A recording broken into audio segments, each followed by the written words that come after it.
agama ini pada dasarnya adalah mudah, dan agama itu biasa-biasa aja, tidak perlu berkreasi. Dalam beragama hanya ngikut gimana kata Nabi dan para sahabat radhiyallahu alaihim ajmain.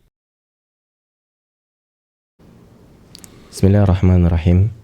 Assalamualaikum warahmatullahi wabarakatuh.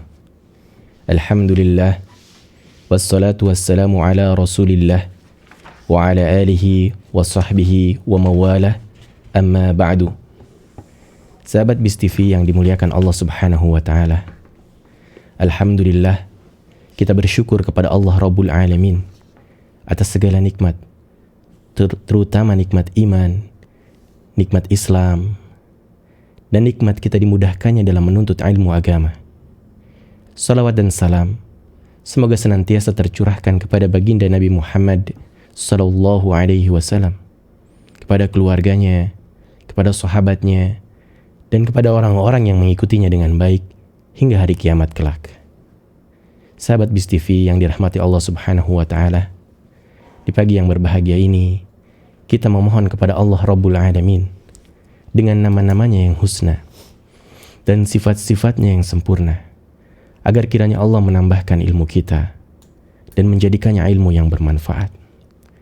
Alhamdulillah, kita berjumpa kembali dalam program kajian Islam ilmiah yang insya Allah akan membahas kitab Tafsir As-Sa'di atau Taisirul Karimi Rahman fi Tafsiri Kalamil Mannan, karya Syekh As-Sa'di, yang insya Allah akan disampaikan oleh guru kita Al-Ustadz Beni Sarbeni hafidhahullahu ta'ala, ya, dan insya Allah akan membahas Quran surat Al-Baqarah ayat yang ke-35. Dan kami sampaikan bahwasanya di akhir kajian ini ada sesi tanya jawab. Bagi sahabat BIS TV yang dimuliakan Allah, silakan untuk menyampaikan pertanyaannya melalui telepon atau SMS WhatsApp ke 0813 2429 2493. Alhamdulillah, telah hadir Al-Ustadz di studio. Kita sapa beliau. Assalamualaikum Ustadz. Waalaikumsalam warahmatullahi wabarakatuh. Pagi ini sehat Ustadz ya? Alhamdulillah. Alhamdulillah Ustadz ya. Nikmat, Masya Allah. Jazakumullah khairan Ustadz. Wa iyyakum barakallahu fikum. Dan kami ingatkan kepada diri kami dan sahabat BIS TV agar senantiasa ikhlas karena Allah Subhanahu wa taala dalam menuntut ilmu. Juga jangan lupa untuk mencatat faidah-faidah ilmiah yang disampaikan oleh guru kita. Baiklah, kami ingatkan kembali bahwasanya di akhir kajian ini ada sesi tanya jawab. Silakan untuk menyampaikannya melalui telepon atau SMS WhatsApp ke 0813 2429 2493. Baiklah, kepada Al-Ustadz kami persilakan untuk menyampaikan materinya. Silakan Ustadz. Assalamualaikum warahmatullahi wabarakatuh. Waalaikumsalam warahmatullahi wabarakatuh. Innal hamdalillah nahmaduhu wa nasta'inuhu wa nastaghfiruh.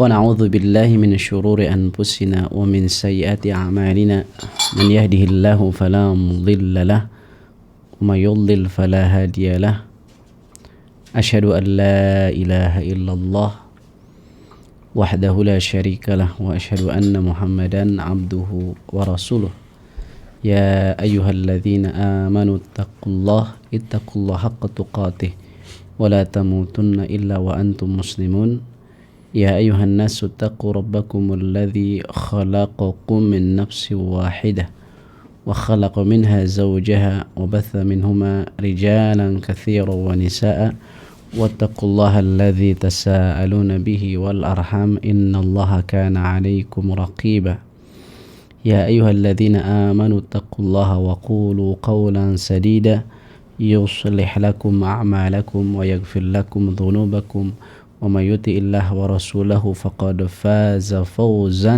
عظيما أما بعد فإن أصدق الحديث كتاب الله وخير الهدي هدي محمد صلى الله عليه وسلم وشر الأمور محدثاتها وكل محدثة بدعة وكل بدعة ضلالة وكل ضلالة في النار. Ma'asyiral muslimin, para pemirsa yang semoga dimuliakan oleh Allah Rabbul Alamin. Alhamdulillah, pagi hari ini kita bisa berjumpa kembali untuk melanjutkan kajian kitab Taisirul Karimir Rahman fi Tafsiri Kalamil Mannan. Jadi kurang apa lagi ya Kang Baris? Allah Subhanahu wa taala memberikan beragam nikmat kepada kita. Dan di antara nikmat yang sangat besar, dan menjadi jalan nikmat yang paling besar adalah nikmat Allah memberikan kesempatan bagi kita untuk belajar. Ya, para pemirsa sekalian, di pagi hari pada subuh sekitar jam 5:30 ini bisa setiap pagi Selasa, Rabu, Kamis, Jumat mengikuti kajian, mengkaji, memahami dan mentadabburi firman-firman Allah Subhanahu wa taala. Kurang apa lagi gitu. Sungguh bagi orang yang secara ikhlas lillahi ta'ala dia ingin memahami kalamullah, firman Allah Subhanahu wa ta'ala, Allah akan memberikan cahaya di dalam hati, terang, tenang. Itu sebagaimana yang disabdakan oleh baginda Nabi sallallahu alaihi wasallam. Nabi dalam hadis yang sahih diriwayatkan oleh Imam Muslim dan yang lain, beliau bersabda, majtama'a qaumun fi baitin min buyutillah. Tidaklah satu kaum mereka berkumpul di rumah di antara rumah-rumah Allah. Kata para ulama, disebutkan di sini rumah di antara rumah-rumah Allah atau masjid ini min babil ghalib, karena biasanya memang belajar itu di masjid, apalagi di zaman dulu. Jadi tidak membatasi hanya di masjid, di mana saja, termasuk seperti kita sekarang ini. Tidaklah satu kaum majtama qaumun fi baitin min buyutillah. Tidaklah mereka berkumpul di rumah di antara rumah-rumah Allah atau di tempat mana saja. Yatluna kitab Allah wa yatadarasunahu bainahum. Mereka membaca Al-Quran dan tadarus, mempelajari, memahami, mentadaburi makna-maknanya. Illa nazalat alaihimus sakinah. Yang pertama, kecuali turun kepada mereka sakinah, ketenangan. Allahu Akbar. Sungguh tenang, nikmat banget gitu. Memahami setiap kalimat yang Allah ungkapkan dalam Al-Quran. Illa nazalat alaihimus sakinah wa ghasyiyatkumur rahmah. Dipenuhi dengan rahmat, kasih sayang Allah, dan setiap kebaikan yang didapatkan oleh seorang hamba di dunia ini itu merupakan athar, efek dari rahmat Allah. Efek dari rahmat Allah. Semua kenikmatan, hatta kenikmatan di dunia ini, itu efek dari rahmat Allah Subhanahu wa taala. Kemudian kata Nabi, wa haffathumul malaikah. Mereka dikelilingi oleh para malaikat. Walaupun ada di studio ini atau sahabat-sahabat kita ada di rumah, wa haffathumul malaikah, dikelilingi oleh para malaikat. Kemudian wa dzakarahumullahu fi man 'indah, dan Allah menyebut-nyebut nama mereka di kalangan makhluk Allah yang ada di langit. Nah, ini keutamaan yang sangat besar. Kurang apa lagi coba? Kurang apa lagi ya? Kurang ikhlas. Kurang ikhlas dan kurang bersyukur gitu. Kalau kita ikhlas bersyukur, insya Allah kita akan mendapatkan surga dunia sebelum mendapatkan surga akhirat. Surga dunia sebelum mendapatkan surga akhirat. Nikmat ya.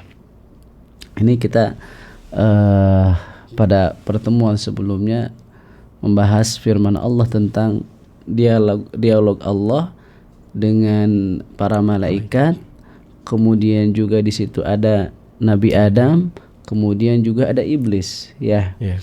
Di mana Allah memerintahkan kepada para malaikat untuk sujud kepada Adam Semua malaikat mengikuti perintah Allah kecuali iblis. Mungkin ada pertanyaan ya. Ini Allah memerintahkan Adam, memerintahkan para malaikat untuk sujud kepada Adam. Bukankah sujud itu adalah hak Allah Rabbul Alamin? Taib, saya bacakan dari kitab Fathul Qadir karya Al-Imam Asy-Syaukani bahwa beliau berkata begini. Pertama, jumhur ulama atau kebanyakan ulama memahami bahwa sujud itu yang kita pahami. Sujud itu adalah at-tadhallul wal khudu' wa ghayatuhu wad'ul wajhi 'alal ardi. Ya, sujud itu adalah tadhallul wal khudu', tunduk, ya, tunduk dan tadhallul, menghinakan diri. Wa ghayatuhu, dan puncaknya adalah wad'ul wajhi al ardi, meletakkan wajah di bumi. Wa ilaihi dhahabal jumhur, inilah pendapat jumhur ulama. Seperti itu apa adanya. Kemudian beliau kembali menjelaskan fa inna sujud lil bashar qad yakunu jaizan fi ba'd asy-syara'i bihasabi ma taqtadhihi al-masalih. Karena sujud kepada manusia qad yakun, terkadang jaizan, itu boleh, fi ba'd asy-syara'i, pada sebagian syariat. Betul, dalam syariat Nabi Muhammad sallallahu alaihi wasallam bahwa sujud lil bashar la yajuz, sujud kepada manusia tidak boleh. Tapi terkadang boleh di sebagian syariat, bukan di syariatnya baginda Nabi Muhammad sallallahu alaihi wasallam. Oleh karena itu Abdullah ibnu Abbas radhiyallahu taala anhuma, sebagaimana diriwayatkan oleh Al-Imam Ibnu Abi Hatim, apa kata Abdullah ibnu Abbas? Kanatis sajdah li Adam wa ta'atu lillah. Ya, betul, sujudnya kepada Adam, tapi kan taatnya kepada siapa? Allah. Kepada Allah, karena yang memerintahkan malaikat untuk sujud kepada Adam adalah Allah Rabbul Alamin, gitu ya. Sekarang kita ayat yang ke-35 ya. Yes. 35, 36. Ini cerita lain nih. Kalau kemarin kan dialog di situ ada dialog antara Allah, terus malaikat, iblis dan Adam. Ini Allah Subhanahu wa taala berfirman, A'udzubillahi minasyaitonir rajim. Wa qulna ya Adamuskun anta wa zawjukal jannah wa kula minha ragadan haitsu syi'tuma wa la taqraba hadhihi asy-syajarah fatakuna minadh dhalimin. Kemudian kami berkata, kami berfirman, maksudnya Allah, ya Adam, uskun anta wa zawjuka al-jannata, menetaplah kamu dan istrimu al-jannata, di surga. Wa kula minha ragadan haitsu syi'tuma, wa kula minha, dan makanlah minha, darinya, dari surga ini, ragadan, ya, dengan kehidupan yang bahagia, ya, al-aish al-hani, kehidupan yang bahagia.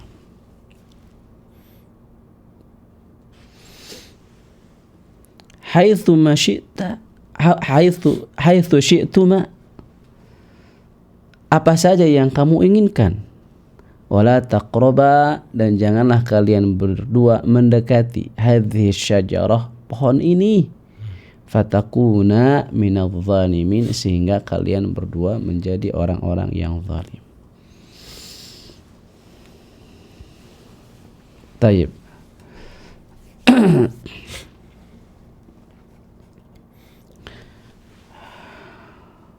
Fa'azallahuma asy-syaitanu anha. Kemudian syaitan menggelincirkan mereka berdua. Fa akhrajahuma, sehingga syaitan mengeluarkan mereka berdua. Artinya syaitan menjadi sebab mereka berdua keluar dari surga. Au mimma kana fi, dari kehidupan mereka, yaitu di surga. Wa qulna, dan kami berfirman, berkata, ihbitu, turunlah kalian, keluarlah kalian dari surga, turunlah kalian ke bumi. Ba'dukum li ba'din adu, sebagian kalian musuh untuk yang lainnya. Walakum fil ardi mustaqarrun, untuk kalian di muka bumi ada tempat tinggal. Wa mata'un, dan mata', ya makanan, minuman, segala kebutuhan hidup. Ilahin, sampai waktu yang telah ditentukan. Baik. Ini mah khusus membahas tentang Nabi Adam beserta istrinya Hawa. Jadi kampung halaman kita adalah surga. Kampung halaman kita adalah surga. Asy-Syaikh As-Sa'di berkata,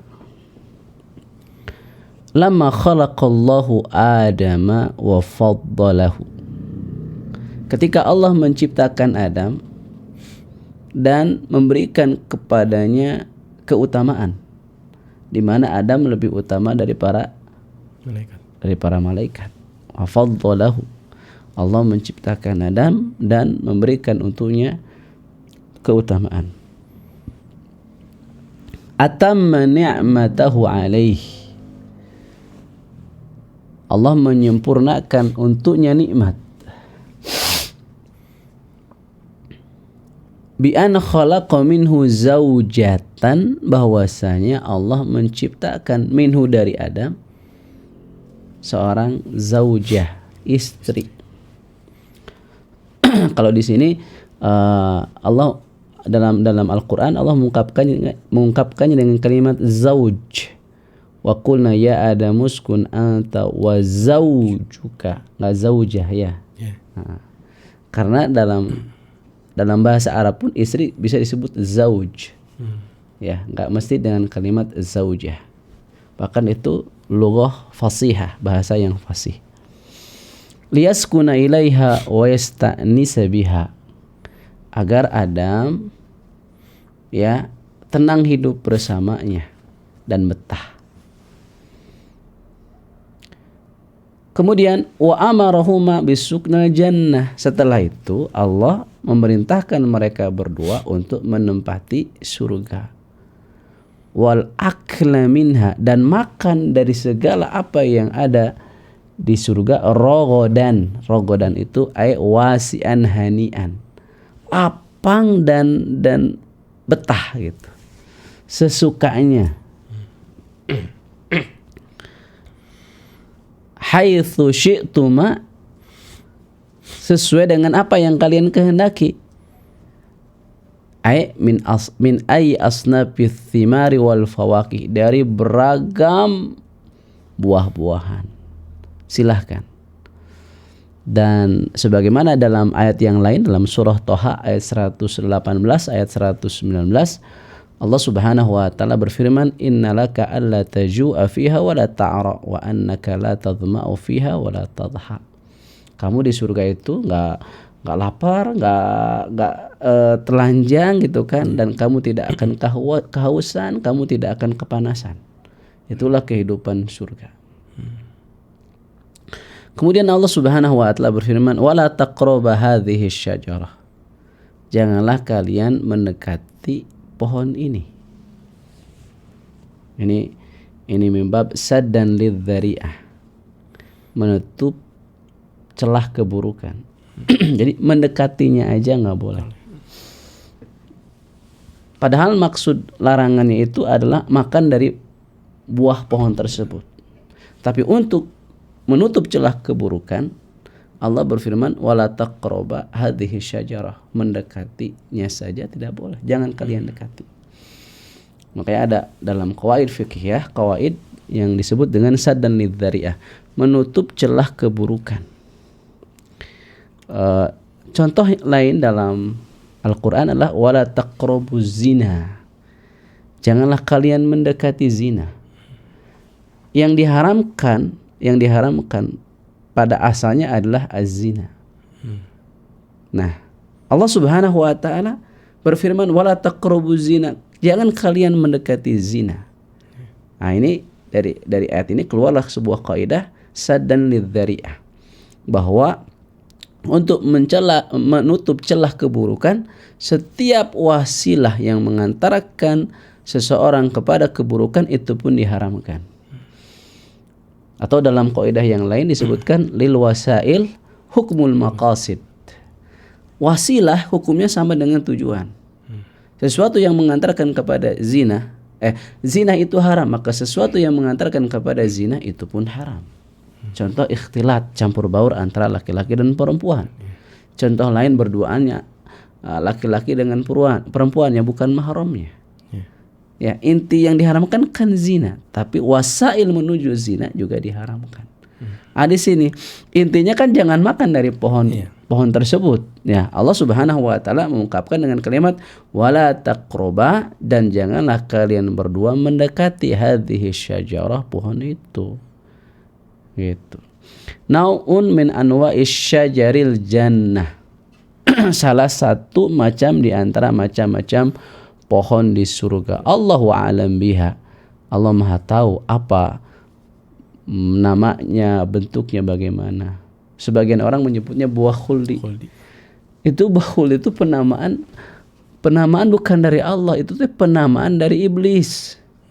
Iblis menyebutnya sebagai buah khuldi sebagai tipuan kepada Adam dan kepada Hawa. Kamu atau kalian berdua kalau makan dari buah ini, maka kalian berdua akan kekal di dalam surga. Nah, kekal bahasa Arabnya al-khuldu, kekal gitu. Jadi penamaan buah khuldi yang ngasih nama siapa? Iblis untuk menipu Adam. Makanya jangan kita juga menamakan buah khuldi, atau salah itu mah. Ikutin iblis atau menamakannya dengan buah khuldi. Buah apa enggak tahu, pokoknya Allah tidak menyebutkan namanya.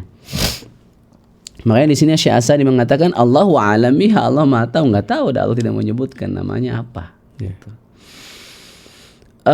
Wa inna ma nahahuma anha imtihanan wa ibtilaan. Allah melarang mereka berdua, yaitu Nabi Adam dan Hawa, imtihanan wa ibtilaan, sebagai ujian. Aw li hikmatin ghairi ma'lumatin lana, atau karena hikmah yang kita tidak tahu apa. Yang jelas seperti itu.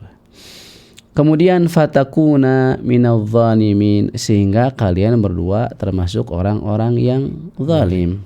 Ya, kalau kalian tetap kekeh mendekati kemudian makan dari buah tersebut, kalian termasuk orang-orang yang zalim. Zalim terhadap siapa? Terhadap dirinya sendiri. Karena makan dari buah khuldi inilah, astagfirullah, makan dari buah tersebut itulah, karena kebiasaan jadi gitunya. Karena makan dari buah itulah yang menjadi sebab Adam dan Hawa dikeluarkan dari surga, gitu.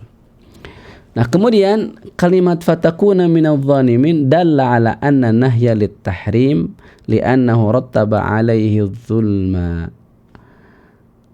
Kalimat fatakuna minadh dhalimin menunjukkan sebuah kaidah usul fikih bahwa larangan menunjukkan haram. Karena dari larangan itu muncullah kezaliman, li'annahu rattaba alaihi dzulma, karena laranganlah disebut sebagai orang-orang zalim. Kan awalnya Allah Subhanahu wa taala melarang wala taqrabu hadhihi syajarah, jangan kalian mendekati. Ini an-nahyu, larang. Kemudian larangan itu ketika dilaksanakan menyebabkan seseorang masuk ke dalam kelompok orang-orang zalim. Fatakuna minadh dhalimin. Kezaliman haram kan? Inni haramtu dzulma, gitu. Sesungguhnya aku mengharamkan kezaliman. Allah Subhanahu wa taala dalam hadis qudsi mengatakan demikian. Bahkan Allah pun mengharamkan kezaliman atas dirinya sendiri.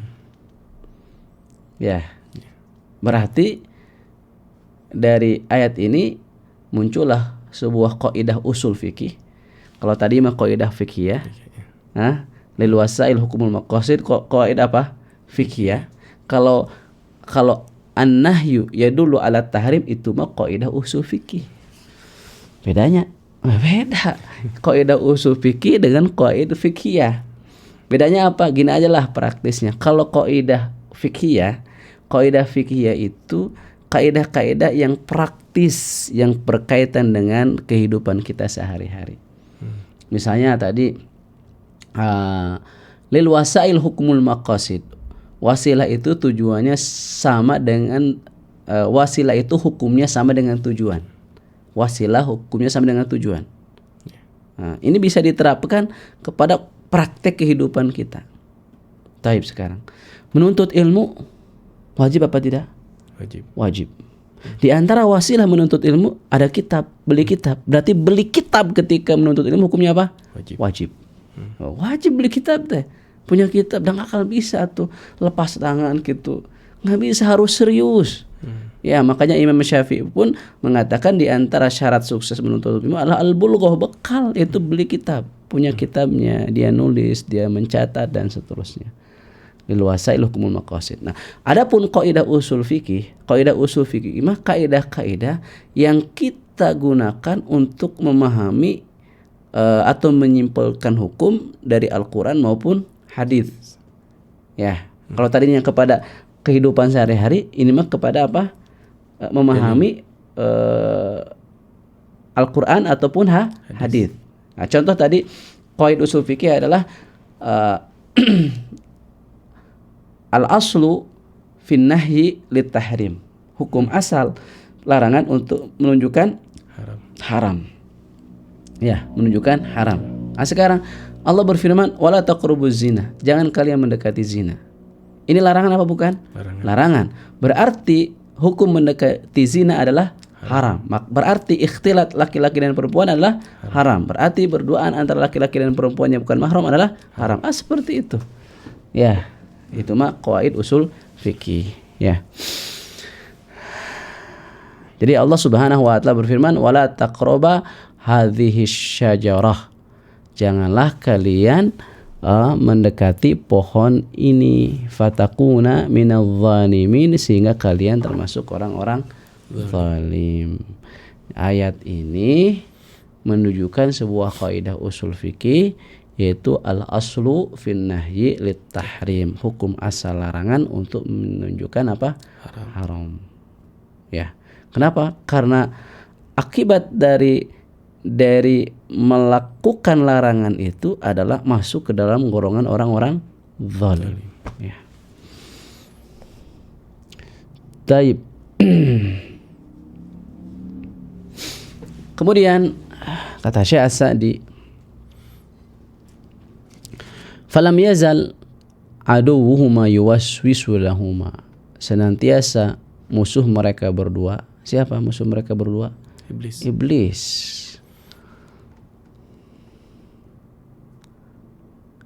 Memberikan waswas, menggoda, membisiki. Wa yuzayyinu lahuma, dan menghiasi kepada mereka berdua tanawulama nuhiya anhu, untuk melakukan apa yang dilarang kepada mereka berdua. Hatta azallahuma, sehingga itu setan, itu iblis menggelincirkan mereka berdua. Ay hamalahum ala zalal, mendorong mereka berdua untuk melakukan kesalahan. Bitazzinihi, dengan menghiasi.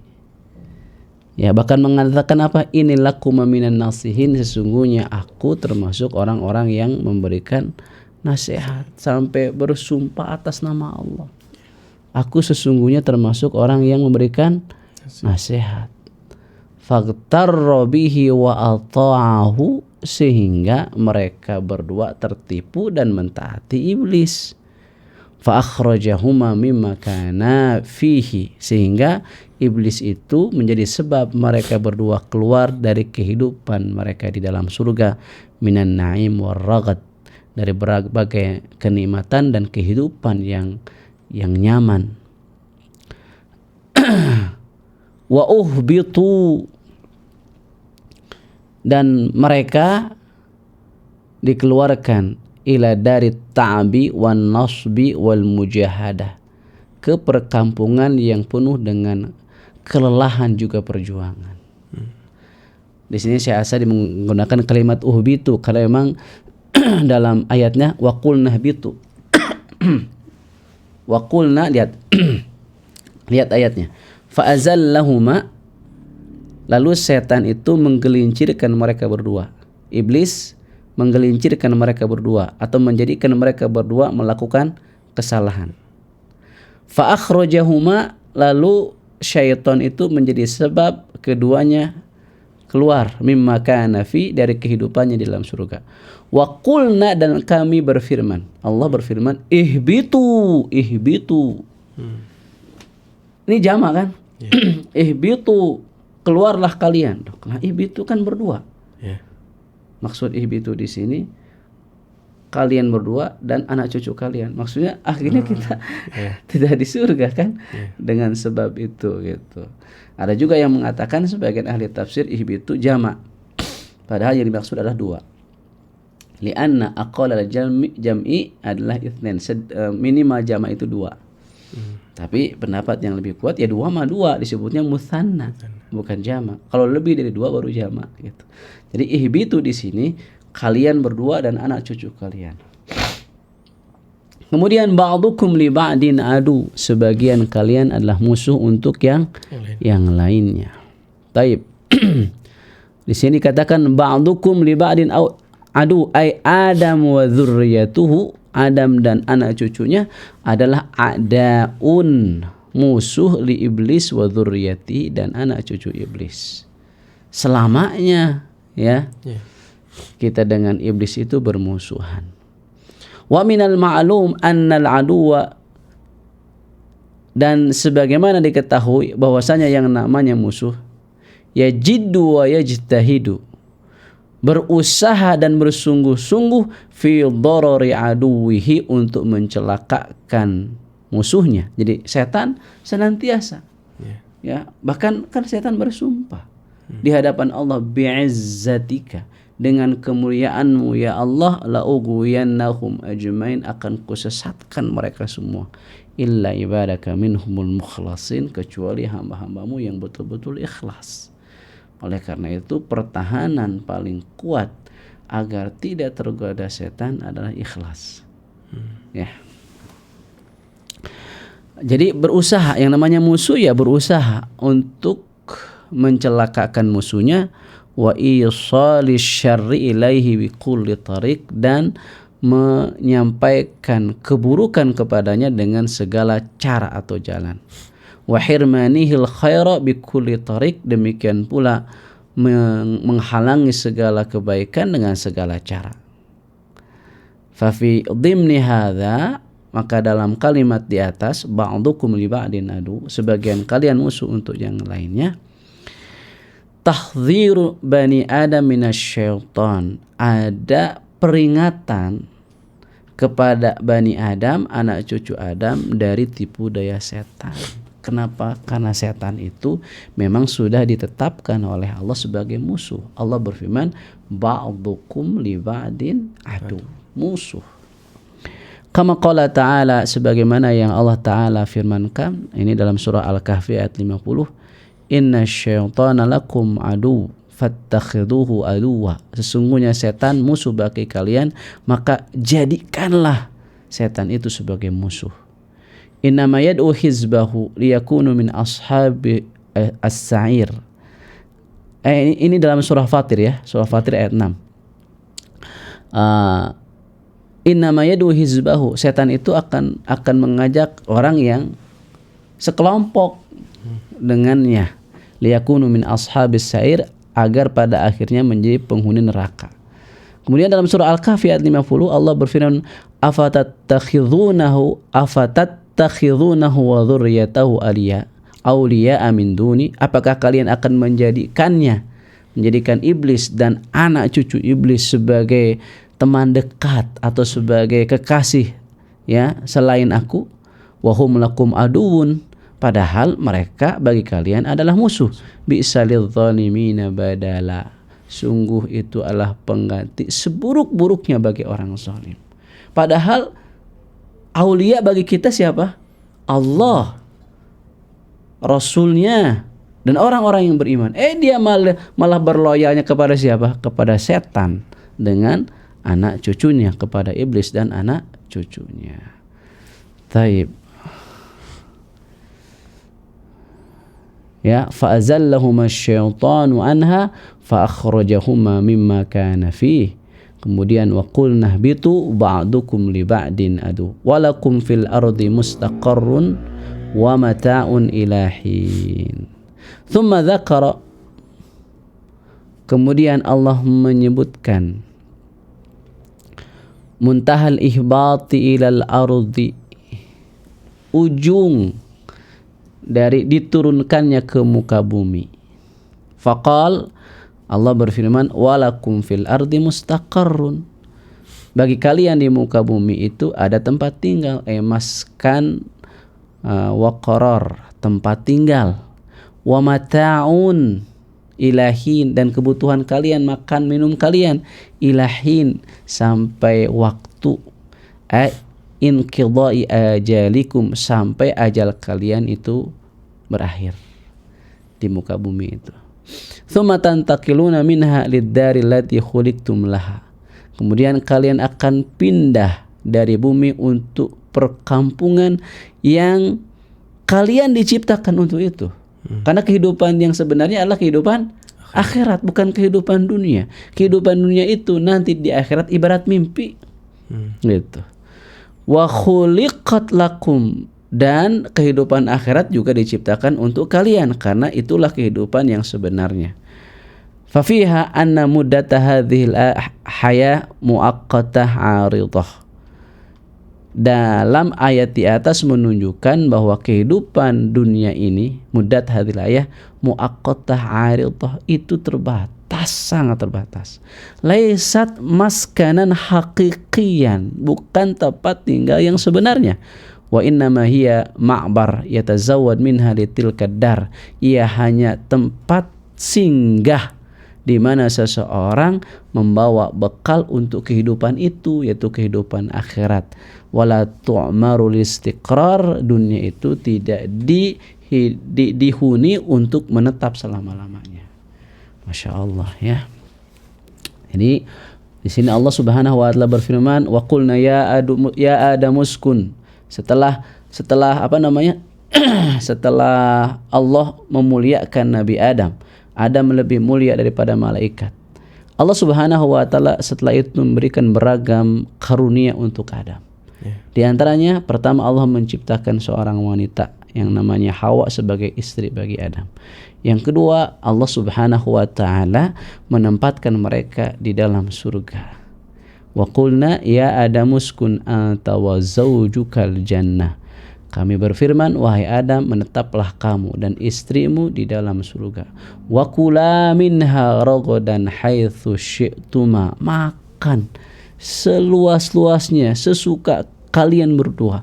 Tapi syaratnya wala taqrabu hadhihi syajarah, jangan kau dekati pohon ini. Fatakuna minadh dhalimin, sehingga kalian akan menjadi orang-orang yang zalim. Zalim terhadap diri sendiri, karena itu perbuatan yang menyebabkan mereka berdua keluar dari surga. Fa'azallahuma syaitanu anha, lalu setan menggelincirkan, menjadikan mereka berdua melakukan kesalahan, digoda, ditipu dengan mengatakan bahwa kalau kalian berdua ingin kekal ya makan gitu. Makanya disebut oleh mereka sebagai buah khuldi, buah kekekalan. Fa akhrajahuma, setan mengeluarkan mereka berdua mimma kana fi, dari kehidupan mereka di dalam surga. Wa qulna, akhirnya kami berfirman, ihbitu, turunlah kalian. Turun itu dari mana? Dari surga. Dari atas ke bawah. Ke bumi. Berarti surga adanya di mana? Di atas gitu kan. Nah. Ba'dukum li ba'din adu. Sebagian kalian adalah musuh bagi sebagian yang lain. Artinya manusia selamanya akan menjadi musuh bagi iblis dan keturunannya. Ya. Walakum fil ardi mustaqarrun wa mata'un ilahin, dan untuk kalian di muka bumi ada tempat tinggal dan segala kebutuhan hidup, kebutuhan hidup, makan, minum dan yang lainnya, ilahin sampai waktu yang telah ditentukan. Jadi menunjukkan bahwa dunia adalah ma'bar yatazawwad fihil insan. Dunia hanya tempat singgah di mana seorang insan berbekal diri untuk kehidupan yang sesungguhnya, yaitu akhirat. Baik, demikian Kang Faris ya kajian kita pada pagi hari ini, ayat ke-35 dan 36. Tapi Ustaz, syukran jazakumullahu khairan wa barakallahu fikum atas ilmu yang disampaikan. Semoga menjadi ilmu yang bermanfaat bagi kita semuanya. Amin Allahumma amin. Baiklah, bagi sahabat BIS TV yang ingin mengajukan pertanyaannya, silakan mengajukannya melalui telepon atau SMS WhatsApp ke 0813-2429-2493. Baik Ustaz, pertanyaan pertama dari tidak menyebutkan nama. Nah. Bismillah, Ustadz, manakah kesabaran yang paling utama? Sabar dalam menuntut ilmu atau sabar menghadapi orang tua yang pemarah?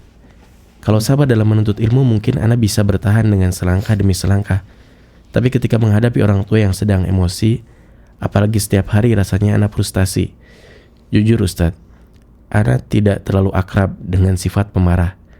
Ana berusaha supaya bersabar dan mendoakan orang tua Ana, tapi entah kenapa diri ini merasa putus asa dan menjadi beban dari hijrah Ana. Mohon nasihatnya Ustadz, karena Ana sekarang merasa tergelincir lagi ke masa lalu Ana yang kelam. Barakallahu fikum. Wafikum barakallah. Taib. Nabi SAW menegaskan dalam hadis yang sahih riwayat Al-Imam Bukhari atau Muslim, di mana Nabi bersabda, ajaban li amril mu'min fa inna amrahu kullahu khairun wa laysa dzalika illa lil mu'min. Sungguh menakjubkan urusan seorang mukmin, karena semuanya adalah baik dan itu tidak diberikan kecuali kepada orang yang beriman. Berarti yang menentukannya adalah derajat keimanan di sini. Ya. Kemudian kata Nabi SAW, in asabatus sarra syakara fakana khairan lahu.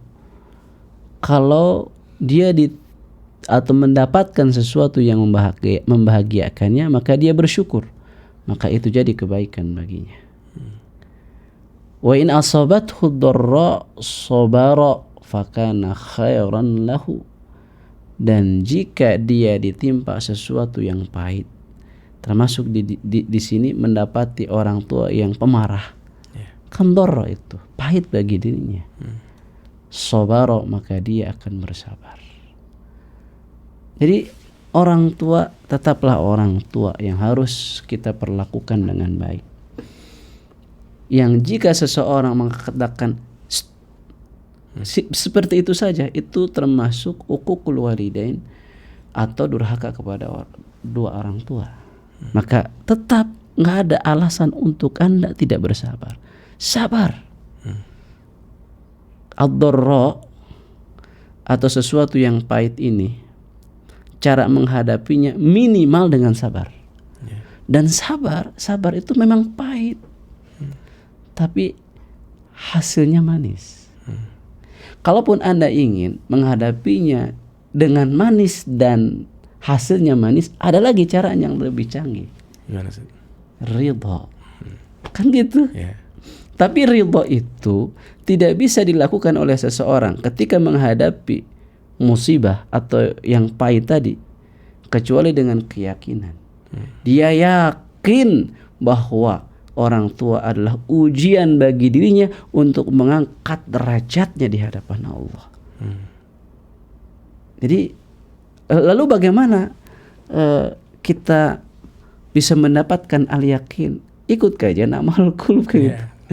Di antaranya adalah tambah keilmuan kita. Karena yakin merupakan bagian daripada keilmuan.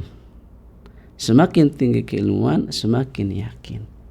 Yakin adalah bagian daripada ilmu. Ilmu adalah pengetahuan seseorang, tapi dia masih memiliki potensi untuk dimasuki syahwat dan syubhat. Termasuk syubhat tadi, keputusasaan. Itu keputusasaan. Masa putus asa tuh? Justru ini ujian. Allah ingin meningkatkan derajat kita. Jadi kalau bahasa Sunda, jangan keok sama meh dipacok. Sekarang ujian, nggak usah putus asa gitu kan. Jangan, hadapi ujian itu. Masalah itu bukan untuk dihindari, masalah itu untuk dihadapi. Jadi seorang yang sejati, berani menghadapi masalah, bukan untuk dijauhi, bukan. Selesaikan masalah itu dengan baik, dengan sifat seorang mukmin tadi. Makanya tadi dikaitkan dengan mukmin. Berarti yang menentukan kemampuan kita menghadapi masalah, di antara sebabnya adalah keimanan. Semakin tinggi keimanan masuk ke dalam keyakinan. Makanya para ulama mengatakan as-sabru nisful iman wal yakin al imanu kulluh. Sabar setengah iman. Ya, menghadapi masalah dengan keimanan kan tadi, yaitu kesabaran. Tapi sabar masih pahit. Belum bisa merubah sesuatu yang pahit menjadi manis. Nah, yang mampu merubah pahit menjadi manis itu adalah ar-ridha. Ridha akan ketentuan takdir yang Allah tetapkan kepada kita. Nah, ridha ini bisa kita dapati ketika menghadapi masalah dengan apa? Dengan al-yakin. Yakin. Ini cuma sebentar kok. Ya, kehidupan dunia sebentar. Kita menghadapi sikap orang tua cuma sebentar. Ya, demikian Allah. Ustaz, syukran jazakumullah atas nasihatnya, Ustaz. Pertanyaan berikutnya, Ustaz. Assalamualaikum warahmatullahi wabarakatuh. Waalaikumsalam warahmatullahi wabarakatuh. Umi Ana berusia hampir 70 tahun. Masya Allah. Dan tidak berani untuk divaksin untuk syarat perjalanan naik pesawat. Iya. Umi Ana langsung stres dan sangat takut ketika mendengar kata-kata akan divaksin. Apakah boleh Umi Ana tidak vaksin dan hanya membayar sertifikat vaksin? Taib. Ini kasusnya kan unik ya. Yes. Menurut saya sih konsultasikan kepada pemegang kebijakan. Karena kan inti dari vaksin itu menjaga kesehatan. Tapi kalau divaksin menjadi nggak sehat, stres, bertentangan dengan tujuan. Jadi kalau sampai menipu, berbohong dan seterusnya, yaitu terlarang ya. Tapi cara yang paling baik adalah konsultasikan kepada dokter ya, yang lebih paham akan hal ini. Kalau misalnya pemegang kebijakan akhirnya memutuskan, ya udah nggak apa-apalah, yang penting Anda bisa melakukan perjalanan. Gitu kan, toh juga divaksin malah stres gitu kan. Nah, ya hak mereka sebagai pemegang kebijakan. Jadi konsultasikan kepada dokter, konsultasikan kepada pemegang kebijakan. Mungkin pada akhirnya nanti pemegang kebijakan mengatakan Anda nggak apa-apa nggak divaksin, mungkin seperti itu. Wallahu a'lam. Syukran jazakumullah atas jawabannya. Pertanyaan berikutnya, Afwan, boleh Ana tanya tentang buku, Ustaz? Nah, Nukhbatul Fikar karya Ibnu Hajar al-Asqalani. Usul Fikih Waraqat Al-Imam Abdul Malik bin Abdillah bin Yusuf bin Muhammad Al-Juwaini. Bukunya seperti apa, Ustaz? Dan apa sudah ada terjemahnya atau PDF-nya? Jazakallahu khairan. Kitab Nukhbatul Fikar itu kitab dalam ilmu mustalah hadis, karya Al-Imam Ibnu Hajar al-Asqalani. Mukhtasar, kata para ulama, di antara kitab paling bagus dalam mustalah hadis dan ringkas itu Nukhbatul Fikar. Bagus dan ringkas. Bahkan sebagian ulama setelahnya menyusun kitab mustalah hadis seperti Mu'asir atau ulama kontemporer, susunannya itu seperti susunan Nukhbatul Fikar. Makanya sangat disarankan untuk pemula gitu menghafal kitab Nukhbatul Fikar dalam ilmu mustalah hadis. Sudah ada PDF-nya? Sudah ada. Ya. banyak, tinggal di download aja Nukhbatul Fikar PDF gitu. Al-Waraqat karya Al-Imam Al-Juwaini itu mah di bidang usul fikih, di bidang usul fikih, dan bagus kitab tersebut, apalagi ditulis oleh seorang ulama Syafi'iyah. Ya, cocoklah untuk masyarakat di Indonesia. Tapi yang lebih mudah lagi ada kitab usul fikih, ya, yaitu kitab Al-Usul min Ilmil Usul karya Syekh Muhammad Ibn Shalih Al-Utsaimin. Itu lebih mudah lagi karena memang disusun oleh ulama kontemporer sesuai dengan kemampuan orang di zaman sekarang gitu. Ya, Al-Usul min Ilmil Usul. Jadi kalau mau baca dulu kitab Al-Usul min Ilmil Usul, pelajari dulu itu, baru ke kitab Al-Waraqat gitu. Wallahu a'lam. PDF-nya sudah ada ya, juga, banyak, tinggal di-download di internet. Syukran jazakumullah khairan atas jawabannya. Pertanyaan berikutnya dari saudara Dini di Kabupaten Brebes. Assalamualaikum warahmatullahi wabarakatuh. Waalaikumsalam warahmatullahi wabarakatuh. Afwan Ustaz, ada titipan pertanyaan. Apakah dianggap sedekah setiap hari jika kita menyisihkan uang kita dalam sebuah wadah, misal di toples, yang mana uang itu nantinya akan disedekahkan jika sudah terkumpul banyak? Hal ini dilakukan karena sekitar tempat tinggal jarang atau sulit menemukan orang yang butuh atau fakir, dan tidak sempat juga menyangkut beliau seorang ibu rumah tangga. Syukran Ustaz, jazakallahu khairan.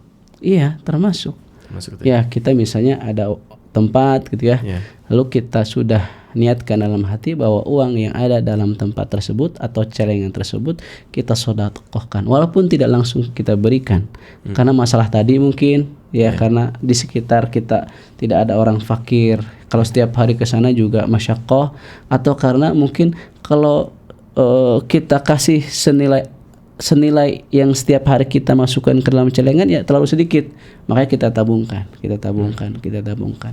Dan sebagaimana yang disebutkan oleh Nabi SAW bahwa setiap pagi ada malaikat yang berdoa.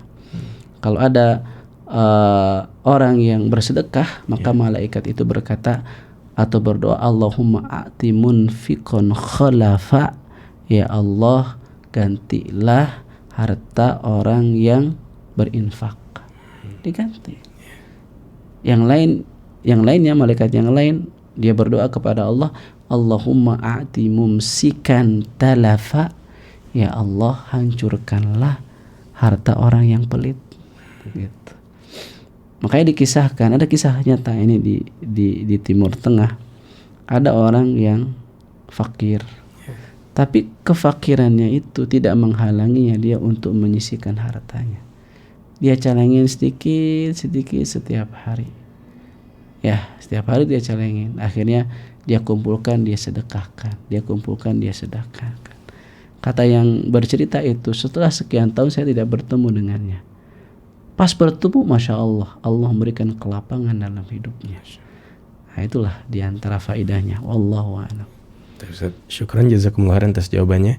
Pertanyaan berikutnya dari Bapak Ono di Majalengka.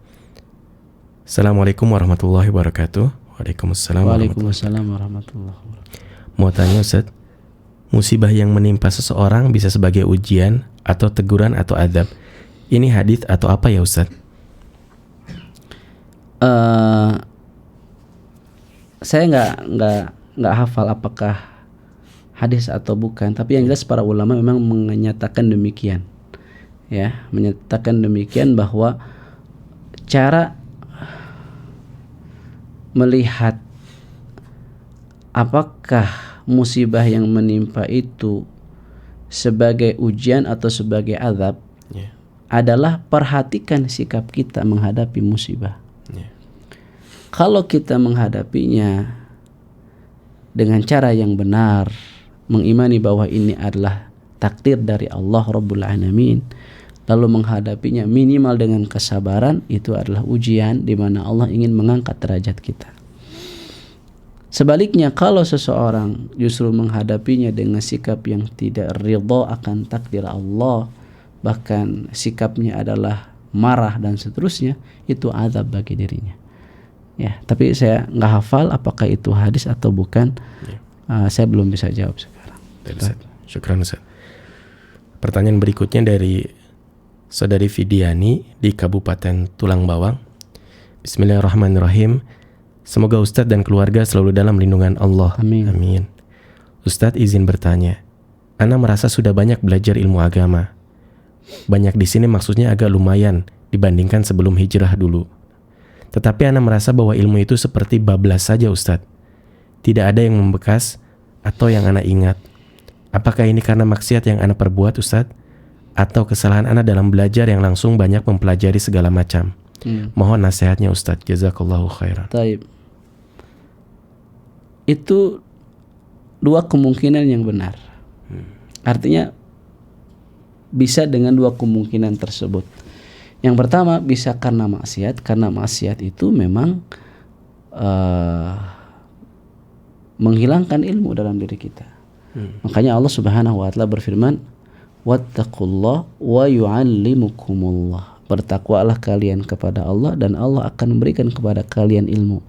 Jadi takwa itu harus senantiasa menyertai perjalanan kita dalam thalabul ilmi agar ilmu itu barokah, tetap akan bertambah.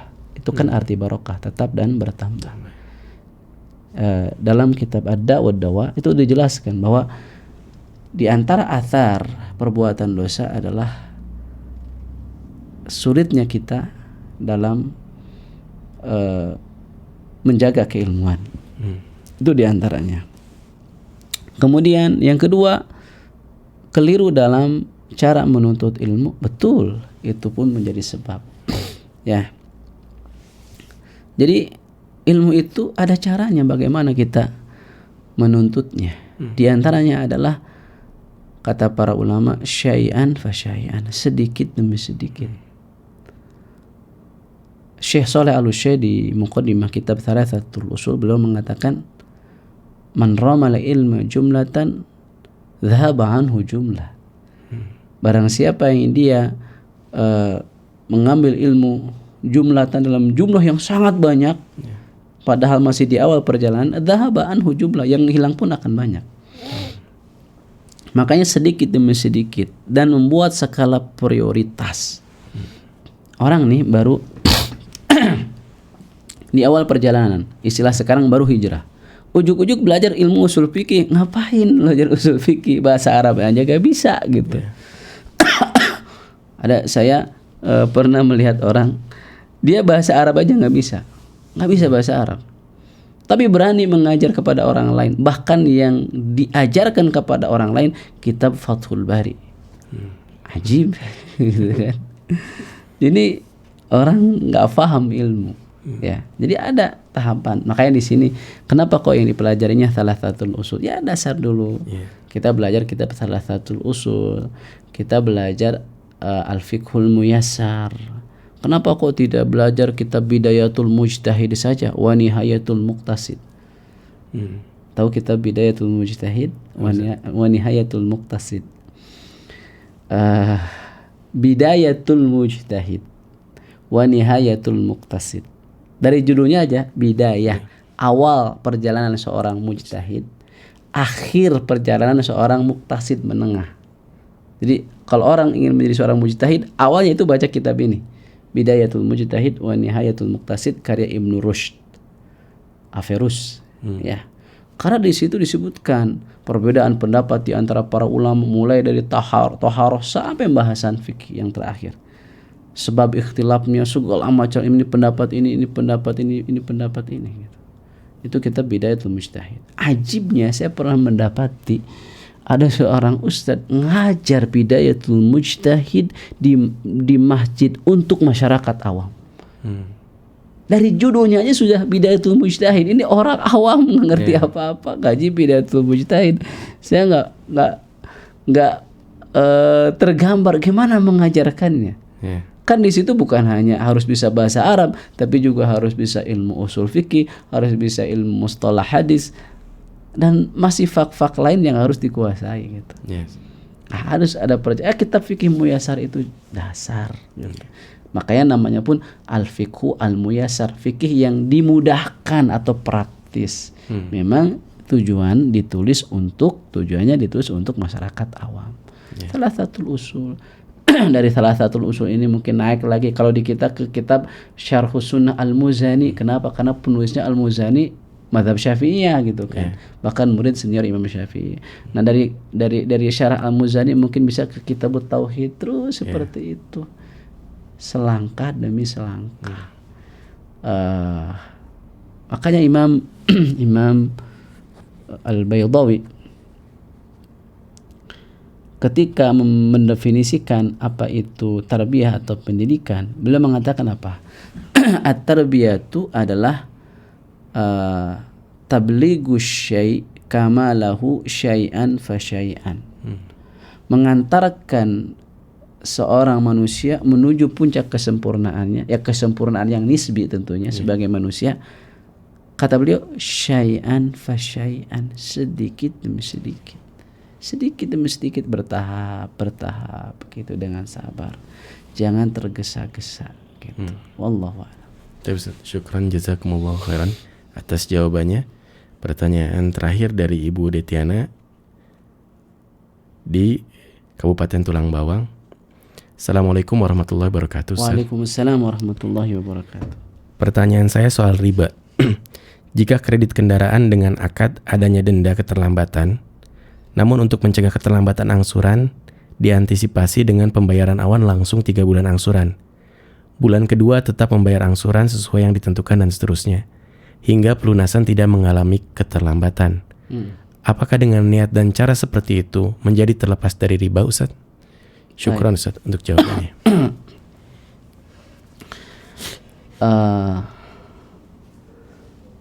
Terlepas dari riba, iya, karena tidak ada riba. Pada akhirnya kan tidak ada riba. Tapi dia menyepakati akan riba, itu masalahnya.